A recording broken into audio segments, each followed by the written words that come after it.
Hey guys, these are my new coon boxes. Anyway, they got them set up so that the top flips on them, and 160 sits inside, and I've got these little boxes made, and put the bait inside of them, and that goes in the very back, and the back of it is all screened in and through anyway, so you can see, and that sits in the back.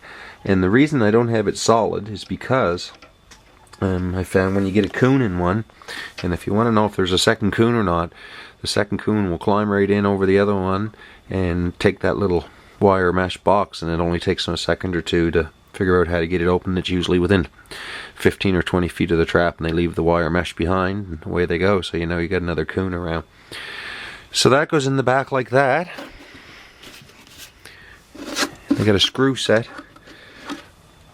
in there for the 160 to set on. And I'm going to try to be a little careful here because this is a live 160, because this is the first time I've had them in the box. So I want to see how far they're going to jump out. And the main reason I put that screw in there is just because when the top comes down and the coon climbs in underneath, and these are dog proof, the opening can't be any more than 5 inches off the ground, which is why the board's on them now, and or the trap has to be set back 7 inches from the front, and I've done both to be double legal, I guess, so it should be good. It doesn't seem to bother the coons too much, so climb in there for fun anyway. But this way, with that screw in there, they can't yank that 160 and use it as leverage to pull themselves out and sort of lay over the top of it instead of going through it. And then, whoop, just wire it around, and I got that live. So then, we're going to give her the monster approval. Oh, we got the trap laying sideways. Better fix that first. Doesn't go off on me. And over the screw.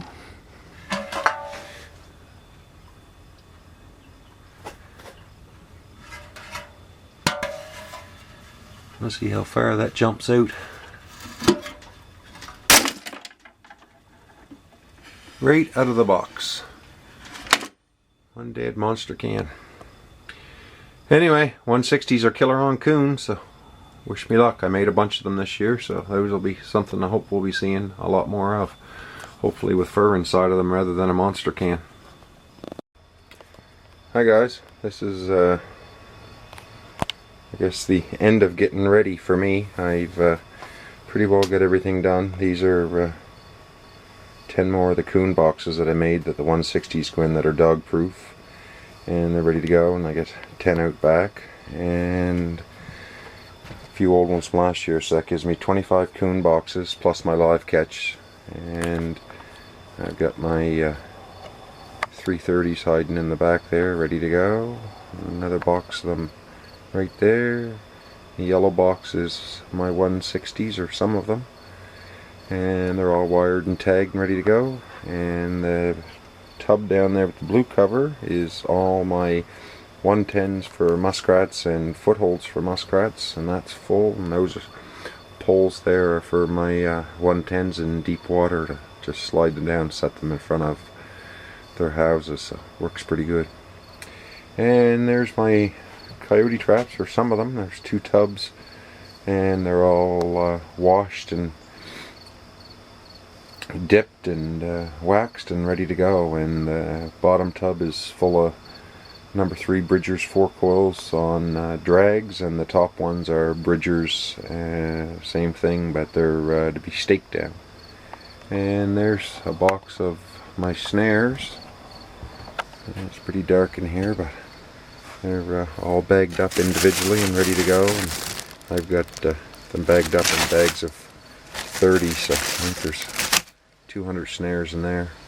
And there's some of the wires that I use for supporting the snares, and all I do, it's heavy wire. It's actually some of it's old spring steel wire, but I just take a electrical staple and staple it to the side of the tree, and then I can pretty well bend it and put it wherever I want, and it stays solid and holds the snares extremely well. Saves me from having to wire everything up, and sometimes it's hard to get stuff, but I can always find a place to drive a nail in. So anyway, there's some of my traps ready to go, and I've got those are drums full of sawdust that I got today, so they're hardwood sawdust and ready to go, and some of that's for my tumbler and my old dryer that I got, and the rest of it will just be for when I'm taking the goop off the back of the hides. It works pretty good with the knives. And I got everything else ready. I got 4 big buckets of sand and a bunch of little ones all waxed and ready to go. And got my conibear pliers, 2 sets of those, and 2 big mauls for driving stakes, and 2 hatchets sharpened and ready to go, an axe sharpened and ready to go. And this is a rig I started using last year. It's actually an old screw-in type support or holder for even like a dog run or anything like that, but it works awesome for drilling dirt holes. Anyway, it's pretty quick and fast, and I like it. And all my underpads for the bridgers, sifters and wire cutters and clippers, and there's my bag with all the lures and all the stinky stuff. And I got my freezer full of bait, and I'm ready to go. So I guess really there's nothing else left to do until October the 15th except go fishing, and that's what I'm doing right now. I got the bass rods all in, and my bucket ready to go, and this is my universal bucket I made, and it puts my bait in the inside of it, and seat for me to sit down while I'm waiting for the sea bass to bite. So it works pretty good. So we got a ways to go at the moment. The